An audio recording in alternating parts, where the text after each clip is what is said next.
Mayor Susan Wiggins. Thank you.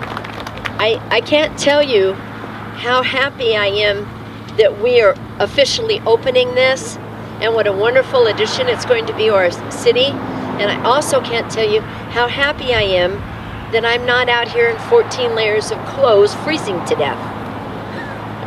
I like Tehachapi, I like all 4 seasons, but sometimes I don't want one of them to last a long time. So this is wonderful, and I want to thank all of you for coming.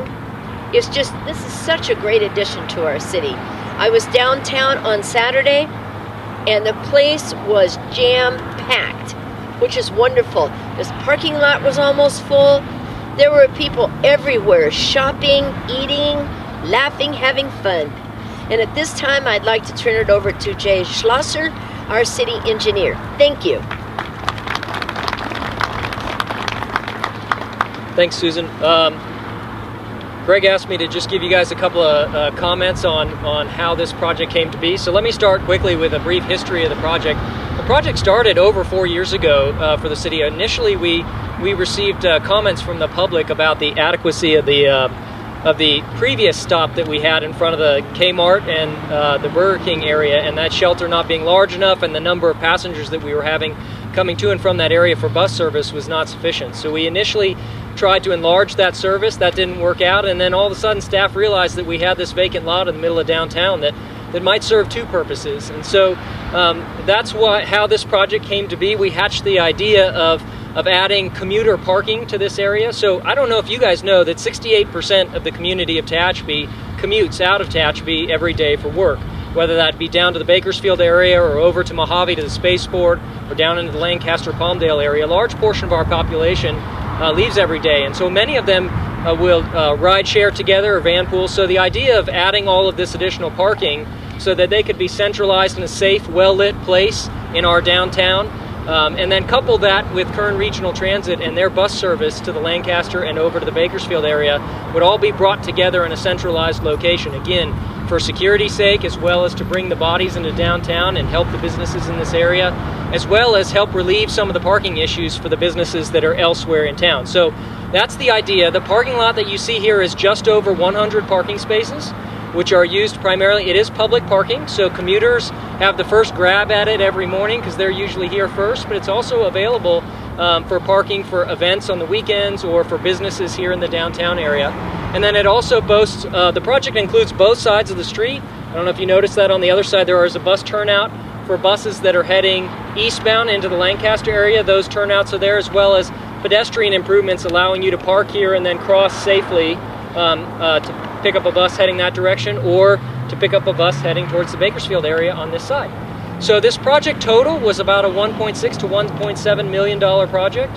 Our partners in this project, I can't stress this enough. Kern Regional Transit really has been a huge help to us, and we have both Irene and Norma here from Kern Regional Transit in the back, and just want to say thank you to them, not only working with them to hatch the project and then talking about how we'll change the bus routes to make this happen, but also when we bid the project, we had a last-minute budget concern. We needed a little bit more money, and Kern Regional Transit, seeing the value to their service, kicked in $100,000 of additional money to help bring this project across the finish line. So that's a huge win for us, and we really appreciate that partnership. I also want to point out Kern Council of Governments, or Kern COG. Aaron Akimi and Bob Snoddy are both here representing them today.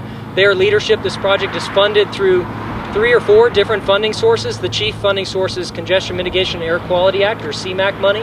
Over $1.5 million from that funding source helped fund this project. So they're a big part of helping us get projects like this delivered for the benefit of the community.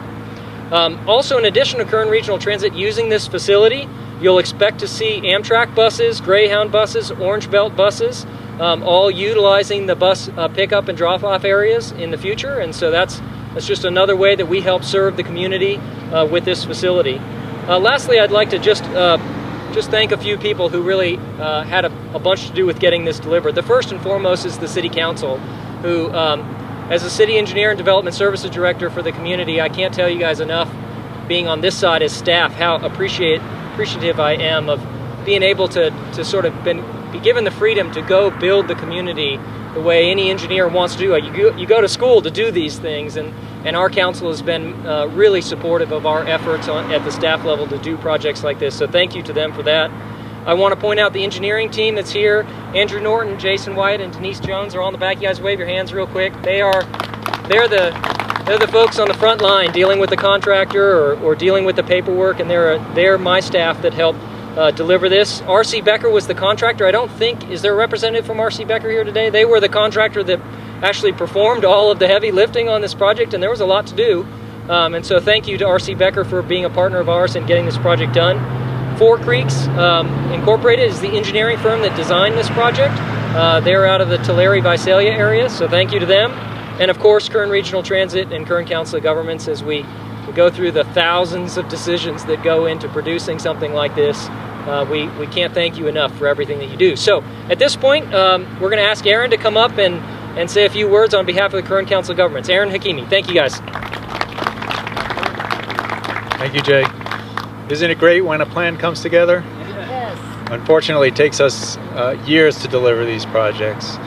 Jay and I, though, are committed to reducing that time in the future. Jay is the chairman of our Technical Advisory Committee.